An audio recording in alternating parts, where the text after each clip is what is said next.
¿Qué tal? Buenas tardes a todos. Hoy vamos a ver el tema de ruido vehicular. Vamos a empezar hablando de qué tipo de ruidos generan los automóviles, de cuáles mecanismos suceden dentro de un auto o la interacción entre un auto y el pavimento para que se genere el ruido, que es la forma de ruido más común a la que estamos expuestas en las ciudades.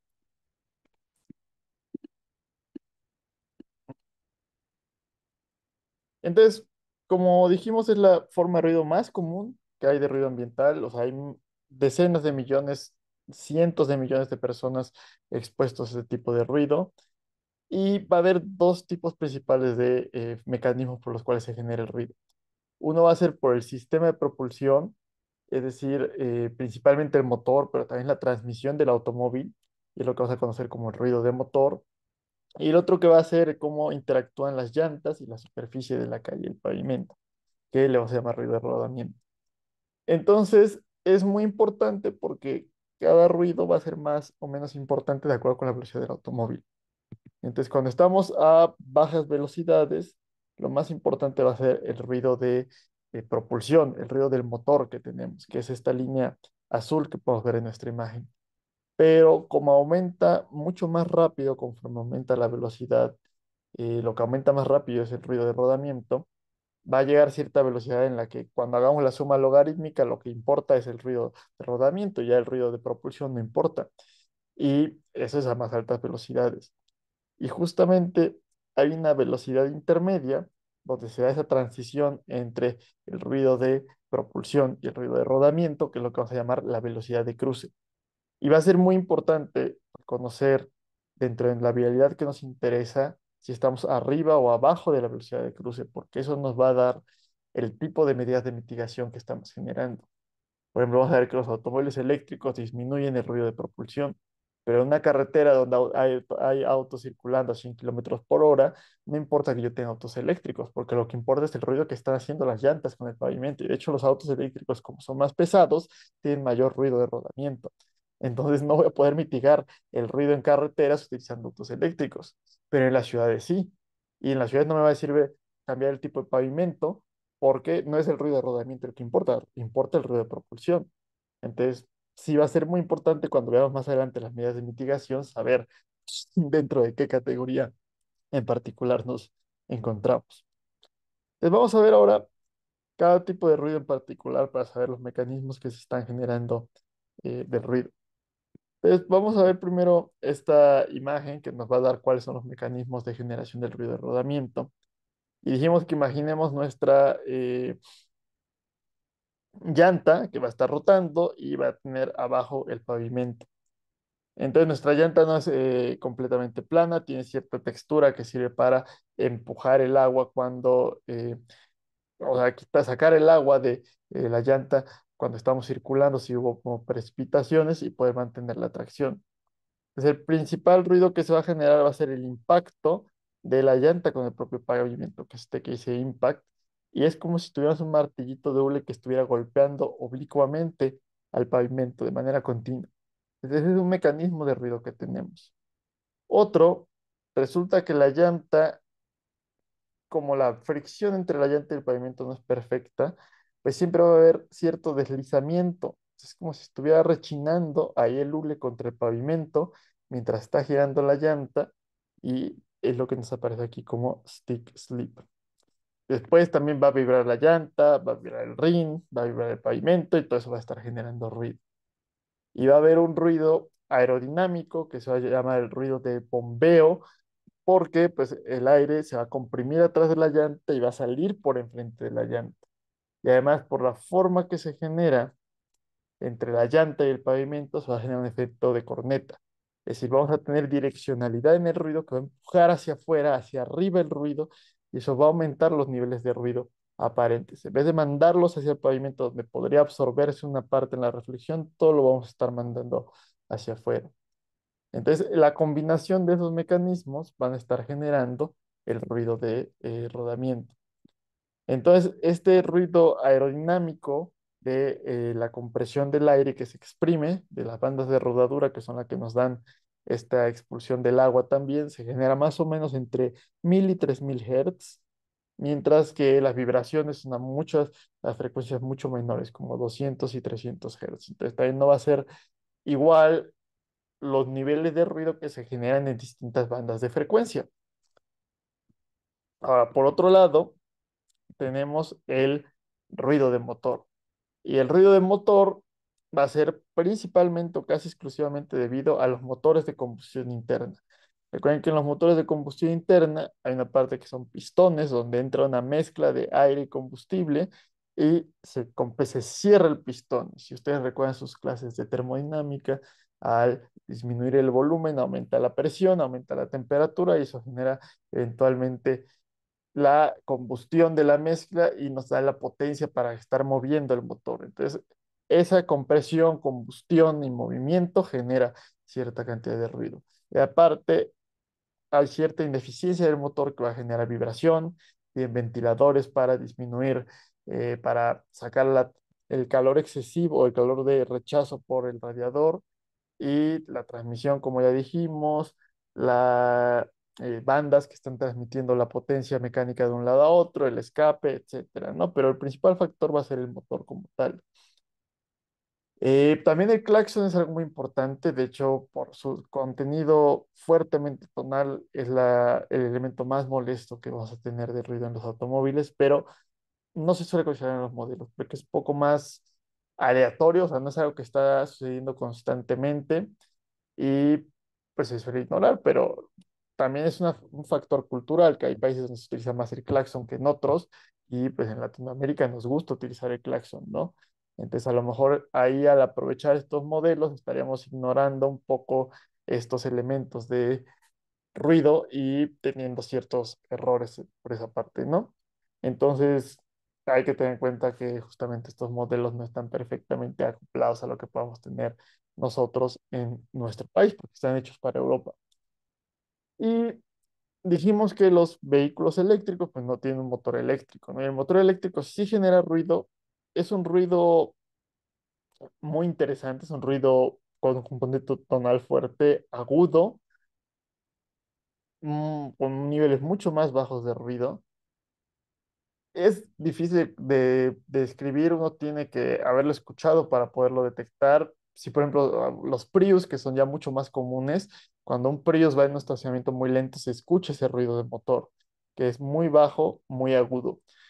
Eh, entonces, cuando estamos a bajas velocidades, abajo de la velocidad de cruce, cuando domina el ruido del motor, la reducción es muy grande, puede ser de decenas de decibeles. Pero también ha existido la preocupación de que uno como peatón detecta que viene un automóvil cuando escucha el ruido del motor. Y el ruido del motor nos pone en alerta y evita que haya un accidente, ¿no?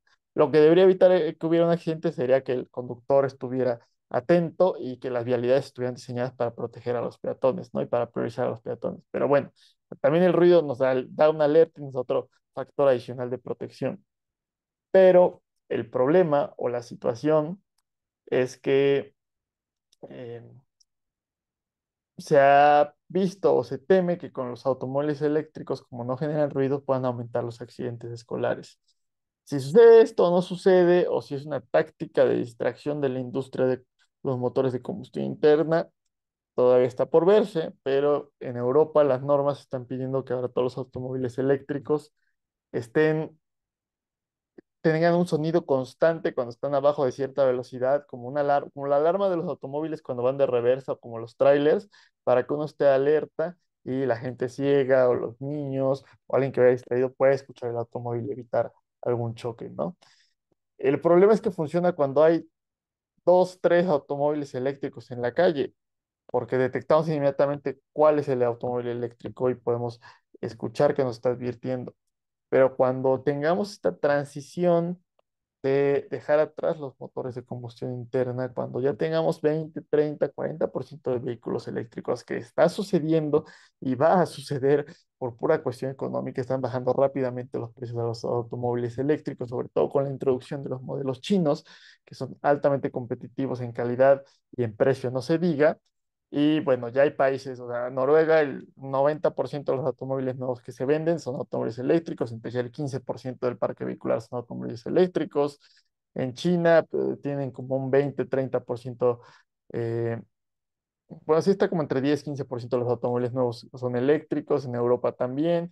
Y pues México, los países de tercer mundo, obviamente vamos más lentos, ¿no? Porque falta la infraestructura, ahí hay unos detalles eh, de burocracia gigantesca que no se puede vender la energía eléctrica por parte de privados. Entonces yo no podría poner mi estación de recarga, mi gasolinera eléctrica y pagar, cobrar a los autos eléctricos porque se recarguen. Entonces las estaciones de recarga o tienen que ser gratuitas o tienen que ser de gobierno y entonces no ha habido el incentivo del gobierno para poner estaciones eléctricas a lo largo del país, como en California, que a lo largo de todas las carreteras hay estaciones de recarga. Y pues bueno, o sea, uno se podría pensar es que el automóvil eléctrico se carga en 30 minutos, ¿no? Mientras el automóvil de combustión interna, la gasolina es en 3 minutos, pero piensen cuando van en la carretera, van, cargan gasolina, en lo que a lo mejor les dan la factura, pasan al Oxxo, pasan al baño, ya les dieron 20 minutos de parada.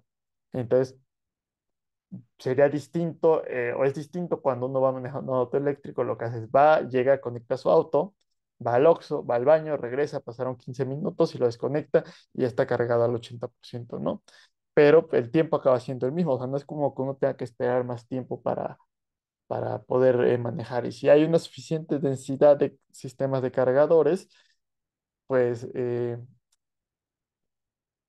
eso aún así, o sea, no hay riesgo de que nos quedemos sin carga a lo largo del camino, ¿no? Pero bueno, o sea, eso todavía es una transición que está en camino, pero que va a suceder, ¿no? Y que cuando hayan demasiados autos eléctricos, este ruido de alerta va a ser desorientador. Claro que los automóviles eléctricos tienen muchos otros problemas, o sea, es mejor la electromovilidad masiva, metrobuses, trolebuses, metros, trenes eléctricos.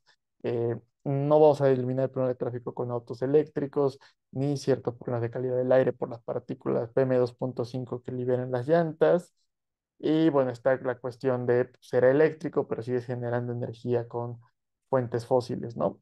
Casi todos los países tienen un porcentaje grande de energías con menos impacto, menos intensidad de carbono, como hidroeléctrica, nucleoeléctrica, entonces, e incluso una central carboeléctrica es mucho más eficiente que un motor de combustión interna que es extremadamente ineficiente. Entonces, aunque uno tuviera un auto eléctrico con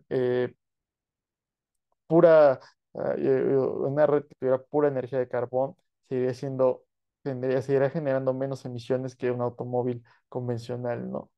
Y bueno, está el otro asunto de que el litio que tienen los automóviles eléctricos, pero realmente solamente hay como 20 kilos de litio en un automóvil eléctrico y sí tienen que provenir de minas, donde hay problemas de contaminación, derechos humanos, etcétera. Pero bueno, la gasolina no crece de los árboles, ¿no? También se tiene que obtener de la misma manera, con los mismos impactos. Y mientras un automóvil eléctrico tiene 20 kilos de litio que se pueden reciclar al final de su vida útil, un automóvil de combustión interna va a utilizar cientos de miles de litros de gasolina a lo largo de toda su vida útil, ¿no? Entonces, si uno ve el ciclo de vida, o sea, si uno ve nada más la parte de fabricación, sí tiene mayor impacto un auto eléctrico, pero cuando uno el ciclo de vida completo, se diluye ese impacto y acaba siendo peor el automóvil de combustión interna. Pero bueno, sigue siendo mejor el transporte público masivo electrificado, ¿no? No, la solución real no son los autos eléctricos ni autónomos, etcétera. Pero bueno. Después de ese pequeño paréntesis, ya que hablamos del ruido de motor, vamos a pensar ahora en los modelos matemáticos de cómo calcular el ruido para vehículos, que es lo que nos interesa en esta clase para poder generar mapas de ruido. Entonces, lo que vamos a utilizar va a ser el método de cálculo de acuerdo con la norma europea y vamos a trabajar primero con un vehículo como una fuente puntual móvil que va a estar a 5 centímetros sobre el suelo.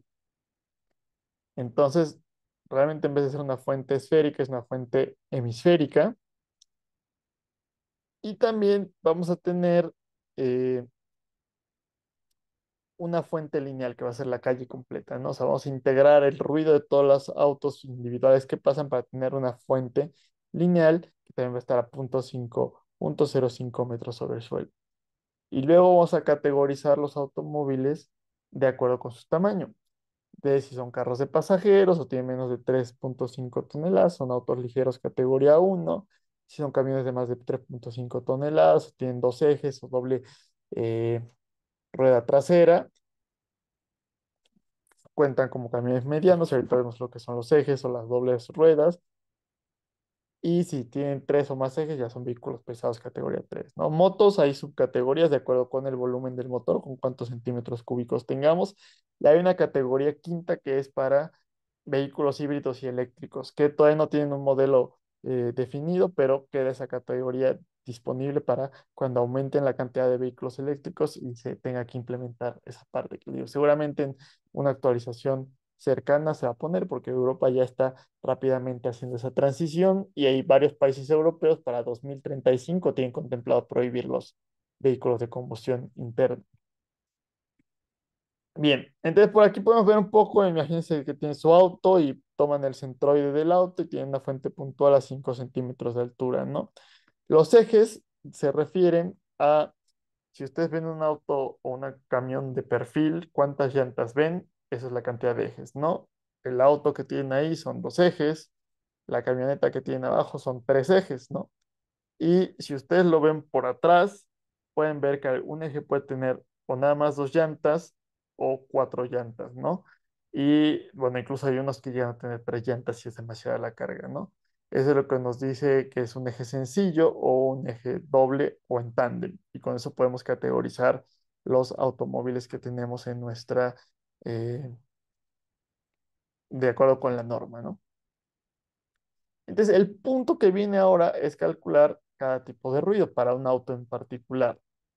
Entonces, lo primero es calcular el ruido por rodamiento, que va a ser este L es W, porque estamos hablando de una potencia acústica, R es rodamiento, I es cada banda de octava y M es cada tipo de vehículo.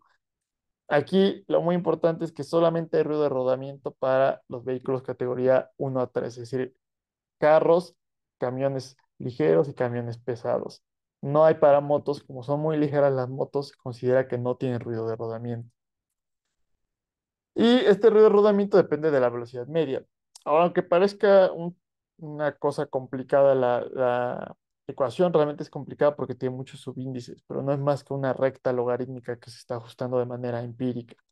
Entonces tiene una ordenada al origen, que es un coeficiente A, que depende de la banda de frecuencia y el tipo de vehículo, se lee del cuadro F1 de la norma europea. Tenemos una pendiente B, que también hay que leerla de la tabla, y pues depende esto de la velocidad media, ¿no? Nada, es una relación logarítmica entre la velocidad media y la velocidad de referencia, que la velocidad de referencia son 70 kilómetros por hora. Y por otro lado tenemos ciertas correcciones, ¿no? Para este modelo muy sencillo podemos corregirlo si sabemos qué tipo de pavimento tenemos exactamente, si se llega a utilizar llantas tachonadas o con cadenas que son para dar más tracción con la nieve, que en México prácticamente no se utilizan, pero es un modelo europeo, ¿no? Y ahí sí hay lugares donde hay una cantidad considerable de nieve. También podemos considerar si el vehículo está acelerando o desacelerando, si tiene una velocidad variable. Y la que sí vamos a tomar en cuenta va a ser la corrección por temperatura. Si aumenta la temperatura, el pavimento se hace más suave, el caucho de la llanta se hace más suave y hay menos fricción y hay menos ruido, que es lo que vamos a contemplar justamente aquí más adelante en esta corrección por temperatura. La corrección por temperatura depende de la temperatura actual y se le resta de una temperatura de referencia, que va a ser de 20 grados. Y depende de un coeficiente que va a depender del tipo de vehículo. Entonces, con eso obtenemos cuántos decibeles corregimos por cada grado de diferencia con respecto a la temperatura de referencia. Y se utiliza la temperatura del aire en grados centígrados.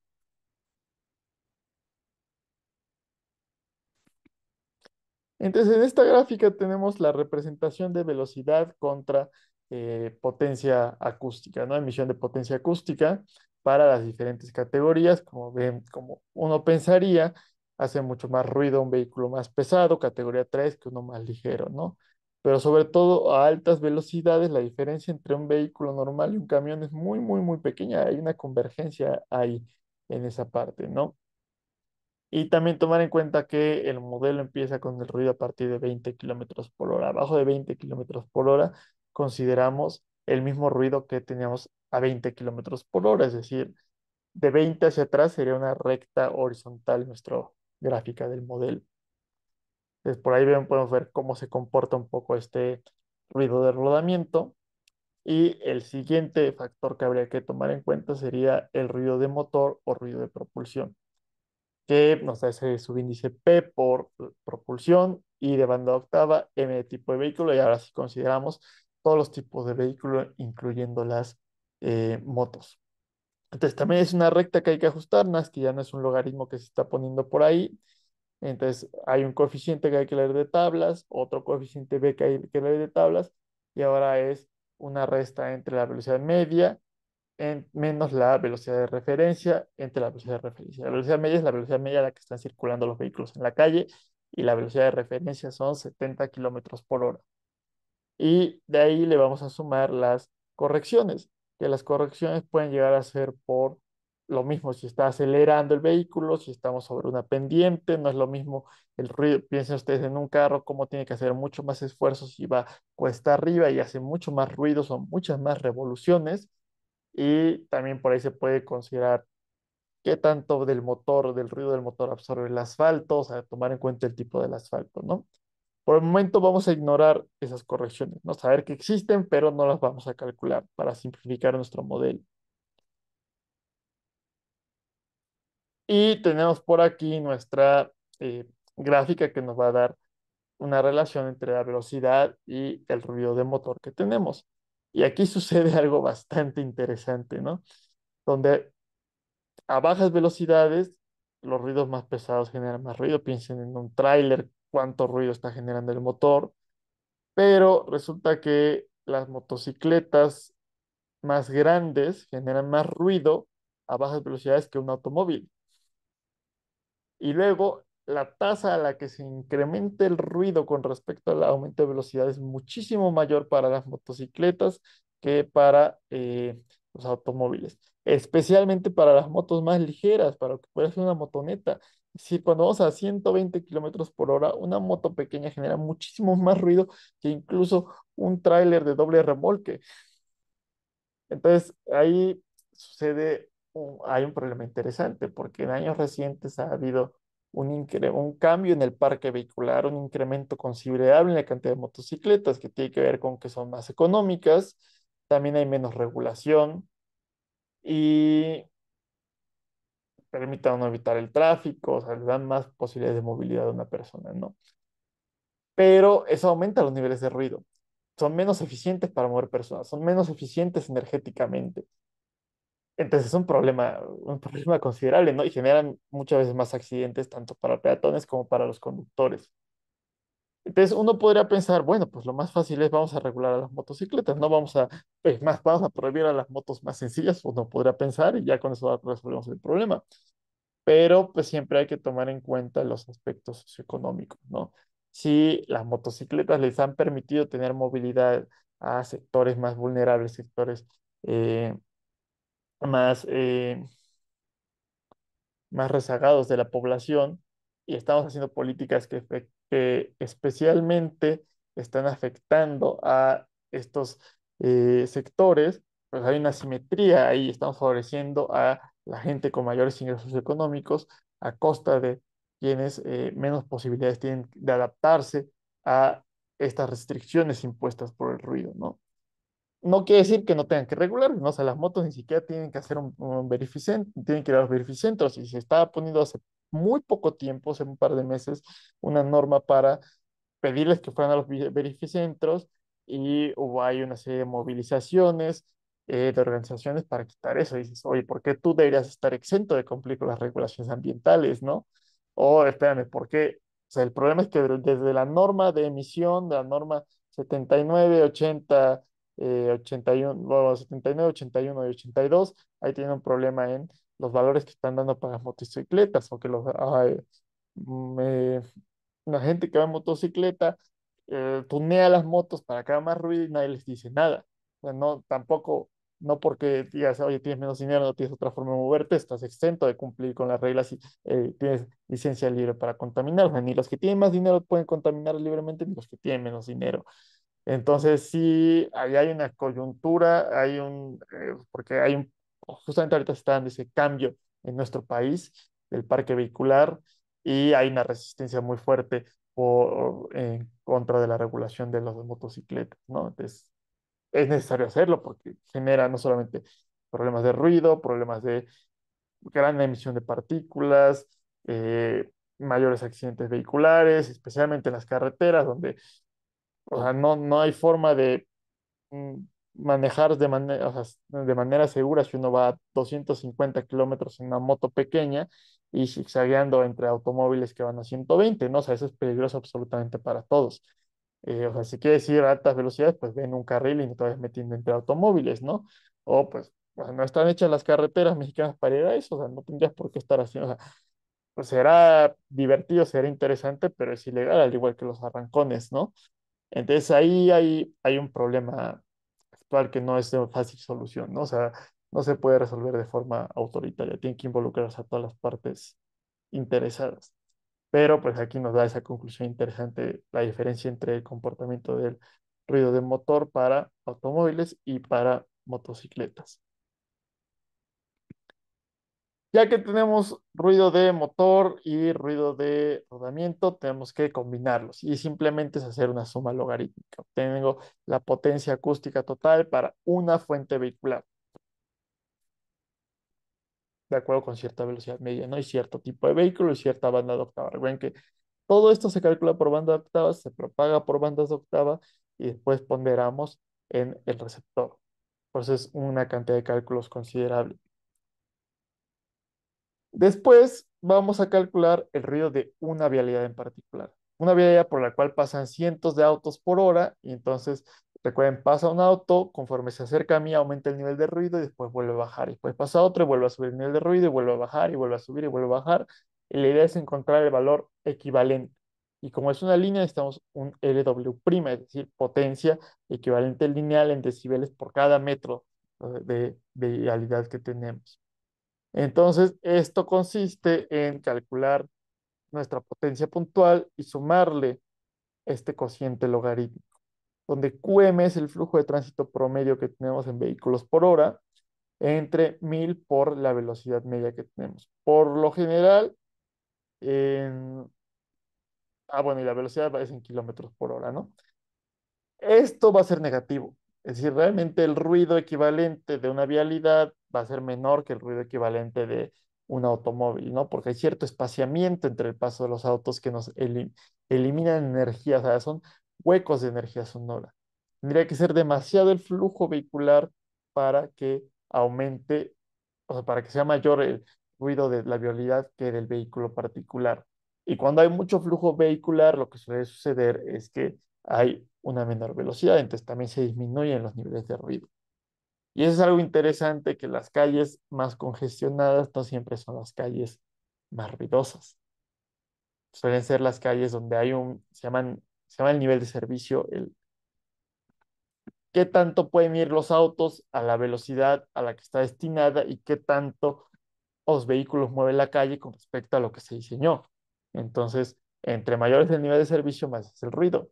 Las calles ineficientes generan menos ruido hasta que empezamos a tomar en cuenta los claxons, porque piensen ustedes en viaducto en la tarde, realmente no se escuchan los autos circular, sino que se escucha ahí un concierto de claxons de un lado a otro, ¿no? Y ahí es donde ya deja de funcionar la norma europea. Entonces, las condiciones que hay que contemplar, las condiciones a las que de referencia y las condiciones dentro de las cuales son válidos nuestro modelo es cuando hay una velocidad constante, dijimos que tenemos temperatura de 20 grados centígrados, tenemos una llanta que no tiene clavos para nieve y es un asfalto que está seco, es decir, no hubo una lluvia, tiene una antigüedad entre 2 y 7 años y tiene un mantenimiento bueno. Si es una velocidad variable, hay que meter ahí factores de ajuste, si son con neumáticos con clavos también, temperatura diferente a 20 grados también. Diferentes tipos de asfaltos, pues también hay por ahí correcciones, pero ahí yo les pregunto, piensen ustedes si creen que el cuántas calles tienen que, o piensen, o imaginen las calles que hay por su casa, ¿no? ¿Cuándo fue la última vez que pavimentaron la calle, ¿no? O recuerdan ustedes que se haya pavimentado esa calle, y entonces tiene entre 2 y 7 años, y ahora el mantenimiento es bueno, o sea, no, nos permite contemplar esto realmente, la cantidad de baches que tenemos en nuestro país, aunque no haya baches, o sea, con que tenga variaciones o sea, no sea una calle realmente horizontal, sino que el pavimento suba y baje y sube y baje. O sea, piensen ustedes cuando se han circulado alguna vez por Zaragoza, realmente es como ir en una montaña rusa, ¿ves? Sube uno, vuelve a bajar, sube uno, va como que uno por rampas, por cerros y por llanuras, ¿no? Entonces, todo ese tipo de problemas no lo contempla la norma porque obviamente el estado de las vialidades es mucho mejor en Europa que en México y otros países de Latinoamérica, ¿no? Entonces, por ahí podría haber problemas de aplicabilidad que de momento no los podemos corregir porque se requiere demasiado estudio en campo de estar midiendo estos coeficientes para ciertas condiciones para poder obtener estos coeficientes, ¿no? Nosotros no vamos a hacer eso. Tenemos que aplicar la norma como va, pero sabiendo que hay limitaciones y que hay problemas que se pueden presentar. Entonces aquí viene resumido el procedimiento de cálculo paso por paso. O sea, primero ven las cargas, o sea, qué tipo de vehículos tienen, qué banda octava están trabajando y obtienen los coeficientes A y B para ruido de propulsión y para ruido de rodamiento de la tabla F1, ¿no? Que ahorita en la siguiente diapositiva viene la tabla F1 y si no la pueden buscar ustedes de su bibliografía. Después calculan la corrección por temperatura, calculan con eso el ruido de rodamiento, el ruido de propulsión como paso 4. Calculan la potencia puntual sumando logarítmicamente el ruido de rodamiento y el ruido de propulsión. Y después, ya que tienen la potencia de un auto, calculan la potencia sonora de toda la vialidad. Y ya tienen su potencia sonora para su vehículo. De ahí lo que van a hacer es que lo tienen por banda de octava, van a tener ustedes un cierto receptor, entonces van a calcular la propagación, como vimos en la clase anterior, pero como hay absorción atmosférica por diferentes bandas de octava, tienen que hacerlo por cada banda de octava. Llegan a niveles de presión sonora para diferentes bandas de octava en el receptor y ahora sí ponderan para obtener el nivel de ruido en ponderación A en el receptor. Y bueno, eso es parte de lo que van a tener que hacer en su actividad complementaria número 4. Van a tener que justamente medir ruido vehicular en diferentes puntos, ver cuál es el valor experimental que les da y también de manera teórica calcular la propagación, ¿no? Ya que calcularon la propagación, ver qué tanto coincide con el valor teórico y experimental. Mientras que en la actividad complementaria 2 van a calcular van a generar un mapa de ruido para una parte de la Ciudad de México, utilizando, no van a hacer ustedes el aforo para cada calle, sino que hay relaciones entre el tamaño de la calle y el aforo promedio, también válidas para la Unión Europea y supondremos que también son válidas para la Ciudad de México, y así pueden generar automáticamente un mapa de ruido eh, para cierta parte de la ciudad, de acuerdo con el modelo de Nosos, ¿no? O sea, el software automáticamente les hace todos estos cálculos de propagación, ¿no? Y vamos a hacerlo de manera automática asistida por software y también van a tener que hacer ustedes los cálculos de propagación manualmente y compararlo con la parte experimental o medida. Entonces aquí tenemos los coeficientes de ruido vehicular por categoría, por tipo de coeficiente A, B, de propulsión y de rodamiento y para diferentes bandas de octava, ¿no? Y si necesitan ustedes una banda de octava intermedia, pues simplemente hacen una interpolación lineal. Y aquí viene para motocicletas. Entonces, para terminar la clase de hoy, lo que vamos a hacer es un ejemplo de cómo se aplican estas fórmulas.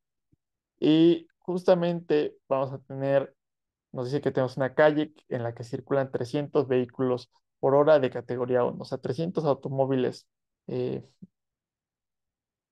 sí, o sea, 300 carros, ¿no? O sea, sedanes, por ejemplo, o 300 camionetas. Y nos dice que circulan a 80 kilómetros por hora, que la temperatura del aire es de 30 grados centígrados y nos está pidiendo cuál es la potencia sonora para una banda de octava de 250 Hz, para una de 1000 Hz. Entonces, si ustedes buscan de esta tabla, van a llegar a los coeficientes de eh, sonoros que tienen para propulsión, rodamiento, 250 Hz, 1000 Hz y el coeficiente A y el coeficiente B. Entonces, el siguiente cálculo que tienen que hacer es simplemente Aquí estamos haciéndolo de golpe, aplicar la fórmula de ruido de rodamiento más corrección por temperatura y nos da que para 250 Hz tenemos un ruido de 87,6 decibeles y para 1000 Hz de 1000 decibeles. Después aplicamos lo mismo, pero para ruido por propulsión y llegamos a 79,5 decibeles y 77,4 decibeles. Recuerden que son decibeles y no decibeles A porque estamos trabajando por banda de octava. Y hay que ajustarlo de acuerdo con la diferencia entre la velocidad media y la velocidad de referencia. Y pues simplemente les recomiendo que hagan estos cálculos a mano, ¿no? Aquí ya viene resuelto, pero o sea, saquen estos coeficientes y apliquen estas fórmulas y van a ver que, o sea, vayan paso por paso y van a ver que llegan a esta sustitución, ¿no? Aquí como está la clase grabada, pues haces explicarles lo que se fue haciendo, ¿no? Y que vean los resultados para que ustedes lo puedan comparar al haberlo resuelto en clase. Y ya que tengo ruido de propulsión, tengo ruido de rodamiento, hago mi suma logarítmica, sigo llegando a que tengo más ruido a 1000 Hz que a 250 Hz y ya tengo que, bueno, ese es el ruido puntual, o sea, la potencia sonora puntual, ¿no? Para un vehículo. Y para calcular la potencia sonora para una vialidad, simplemente aplico la otra fórmula que nos dice que hay que meter la cantidad de vehículos por hora, que son 300, la velocidad media, y llegamos al resultado final que nos interesa. Es decir, nuestra potencia sonora lineal para 250 Hz para vehículos de categoría 1 va a ser de 63,9 decibeles por metro. Para vehículos de categoría 1, la potencia sonora lineal equivalente para 1000 Hz va a ser de 75,7 decibeles por metro y de ahí ustedes ya saben cómo propagar una fuente lineal para llegar a un nivel de presión sonora. Y así es como se aplicarían las fórmulas de eh, ruido vehicular. Entonces, más o menos esto es lo que cómo se hace este cálculo del ruido vehicular. Vimos las diferentes fuentes, los modelos de generación del ruido para cada tipo de ruido y dentro de cada tipo de ruido individualmente, que si por aerodinámica, que por un golpe de la llanta con el pavimento, etcétera. Vimos la norma, cómo nos contempla diferentes categorías de vehículos. Hablamos por ahí un poco del problema o la situación con los vehículos eléctricos y nos fuimos un poco por la tangente para hablar de los problemas o beneficios o si son sustentables o no lo son. Eh, y ya después vimos el procedimiento de cálculo, ¿no? Paso a paso la fórmula, que era calcular coeficientes, o sea, ver coeficientes de tabla, calcular ruido de rodamiento, ruido de propulsión, hacer corrección por temperatura obtener la potencia puntual y obtener la potencia lineal, ¿no? Son una serie de pasos muy sencillos. Y esta es el primer modelo de fuente de ruido que estamos viendo, porque la siguiente clase estudiaremos el ruido ferroviario. Las siguientes dos clases estudiaremos el ruido ferroviario porque es bastante más complejo, ¿no? Y ya hay que meter muchos otros factores. Entonces, a partir del modelo más sencillo, ya nos vamos complicando un poco más la vida. Entonces, eso es todo con respecto a la clase de ruido vehicular. Y bueno, si tienen cualquier duda me pueden preguntar por cualquier medio.